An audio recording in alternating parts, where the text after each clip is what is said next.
Kumusta ang buhay simula nung kayo'y nagkawalay? How's life after breakup?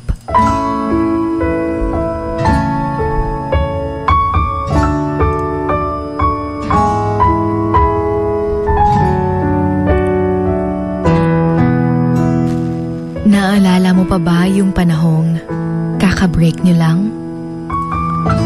When you are asking na sana mawala na yung sakit na iyong nararamdaman.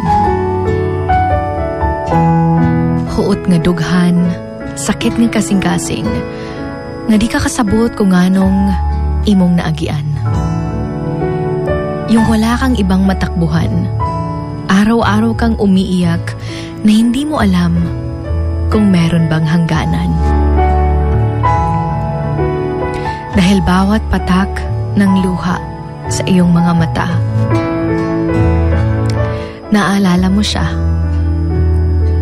Naaalala mo yung sakit. Naaalala mo kung paano ka sinaktan, iniwan. At araw-araw, gusto mong ikay muling balikan. Tinitext at tinatawagan pa siya para lang balikan ka. Nagmamakaawa dahil nga hindi mo pa kaya. Kung baga, wala ka naka-shield at tong mga panahon na. Sinubukan mo namang mapag-isa dahil akala mo kaya mo. At akala mo na mas magiging okay ka at mas magiging madali kapag wala kang ibang taong makakasama o makakausap. Pero mahirap pala. Dahil araw-araw, sarili mo yung nagiging kalaban mo. Sarili mo yung nakakasakit sa'yo. Dahil hindi ka pa rin makamove on. Hindi mawala-wala yung sakit na nararamdaman mo. Mas lalo ka lang nasasaktan habang ika'y mag-isa. Dahil araw-araw, mas gusto mong muli siyang makasama. Nawawalan ka na ng ganang kumain, lumabas, o kahit mahalin yung sarili mo gaya ng dati.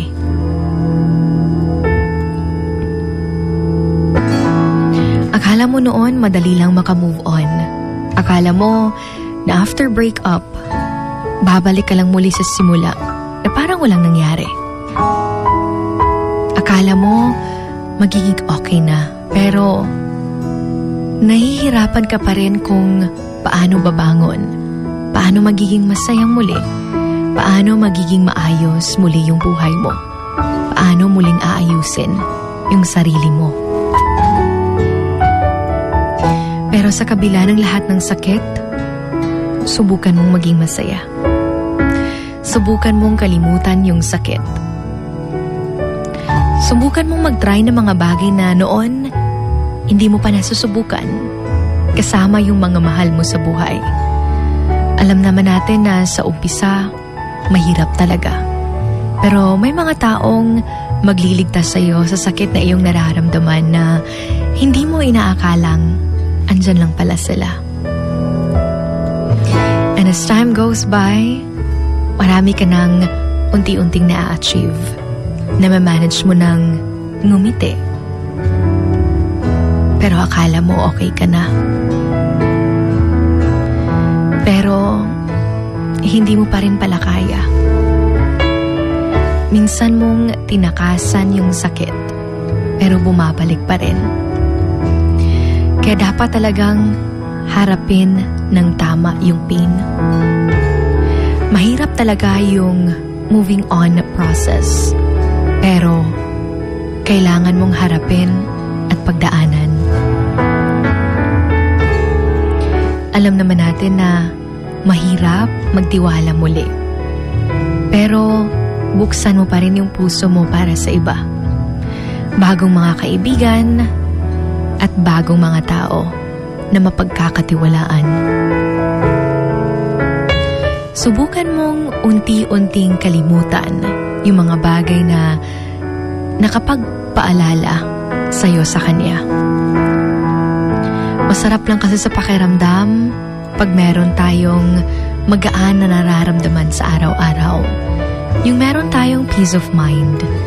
Kaya it's always important to surround yourself with nice people. Mga taong alam nila yung worth mo, mga taong na-appreciate yung existence mo, at mga taong kaya kang ipaglaban sa lahat ng bagay. How's life after breakup? Masakit pa ba? Makakayanan mo yan. Kailangan mong mag-move forward. Alam mo na ang unti-unting paglimot sa sakit na nararanasan ay para lang yung pagtawid sa monkey bars.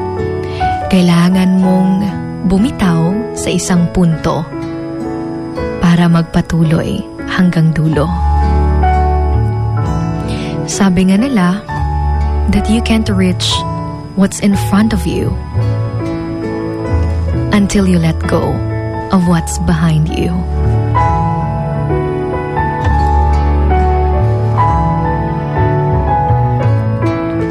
Emotions going wild with your Hugot Babe. This is Sugar Dolly, right here on your number 103.1. This is Wild FM. Emotions going wild. Wild FM. Emotions going wild. Wild FM.